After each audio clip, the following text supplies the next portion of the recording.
அம்முல் என் பொண்ணு பிறந்தப்போ ஒரு 3 வயசு அப்படி இருக்கும்னு நினைக்கிறேன். அந்த டைமில் குழந்தைய காலையில் கண்ணு முழிக்கும்போது அவங்க கண்ணை முழிச்சுன்னே காமிக்கிறதுக்கு ஏதாவது ஒரு கிஃப்ட் ப்ரெசன்டேஷன் ஏதாவது ஒன்று வாங்கி வச்சுருப்போம். டாய்ஸு அது இது ஏதாவது வித்தியாசமாக வாங்கி வச்சுருப்போம். அது கண்ணை முழிச்சுன்னே டாடி உனக்கு என்ன வாங்கி வச்சுருக்காங்க மாதிரி, மம்மி என்ன வாங்கி வச்சுருக்கோம் அப்படிங்கிற மாதிரி எதையாவது ஒன்று காமிப்போம். அப்போது பூர்ணிமா ஒரு கார்டு ஒன்று வாங்கி வச்சுருந்தது. என்னென்னா பர்த்டே அதுக்கு ஏதாவது சொல்லி விஷ் பண்ணி ஏதாவது எழுதுகிற மாதிரி ஒரு கார்டு ஒன்று வாங்கி வச்சுருந்தது.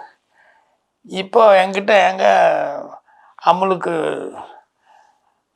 ஏதாவது எழுதி நீங்கள் கொடுத்தீங்கன்னா அதை அப்படியே வச்சிடலாம், காலையில் இது பண்ணேன். நான் சொன்னேன் அந்த குழந்தைக்கு படிக்கவும் தெரியாது, படித்தாலும் புரியாது, என்ன எழுத சொல்கிற நீ அப்படின்னா, இல்லைங்க ஏதாவது எழுதுங்க, அவள் பெருசாகும்போது நாளைக்கு நல்ல விவரம் தெரியும் போது 7 வயசு 8 வயசு ஆகும்போது டாடி உனக்காக 2 வயசுலேயும் 3 வயசுலேயும் இப்படி எழுதுந்து அப்படின்னு சொல்லி காமிப்போம், ஒரு ஸ்வீட் மெமரி தானே அப்படின்னா. அப்படி சரின்னா அந்த க்ரீட்டிங் கார்டில் என்ன எழுதுறது அப்படின்னு சொல்லி யோசித்தேன்.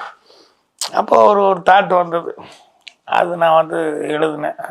பூர்ணிமா கிட்ட சொல்லிட்டு எனக்கு இங்கிலீஷ்லாம் வராது, தமிழில் எழுதுகிறேன், நீ வேணா இங்கிலீஷில் ட்ரான்ஸ்லேட் பண்ணி இது பண்ணிக்கோ, படித்து காமிச்சிக்கோ அப்படிங்கிற மாதிரிலாம் சொல்லிவிட்டு தமிழில் எழுதினேன். அது என்னென்னா, டியர் அம்லு, சரண்யா டியர் அம்லு,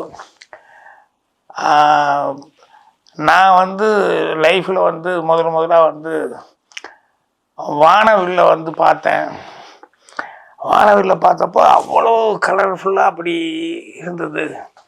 அப்படி ஒரு மழை லைட்டாக ட்ரெஸ்ஸிங்கில் அந்த வானவில்லை பார்க்கும்போது அடேங்கப்பா உலகத்தில் இதுதான் அழகு, இதுக்கு மேலே என்ன அழகு இருக்கும் அப்படின்னு சொல்லி அதை ரொம்ப மனசில் எப்போ ரசிச்சுட்டே இருந்தேன். திடீர்னு ஒரு நாள் நைட்டில் அப்படியே ஆகாசத்தை பார்க்கும்போது மேலே ஸ்கையில் ஃபுல்லாக நட்சத்திரங்கள் அப்படியே மின்னிக்கிட்டே இருந்தது. அவ்வளோ கிளிட்டரிங், அவ்வளோ நட்சத்திரங்கள். அப்போது இல்லை வானவில்லை விட இதுதான், இந்த நட்சத்திரங்களே இவ்வளோ பிரமாதம், இதுக்கு விட அழகு வேறு எதுவுமே கிடையாது அப்படின்னு சொல்லிட்டு ரொம்ப நாள் அதை ரசித்து நினச்சிக்கிட்டு பார்த்துக்கிட்டு இருப்பேன். அப்புறம் திடீர்னு ஒரு நாள் ஒரு ஃபுல் மூன் பார்த்தேன்.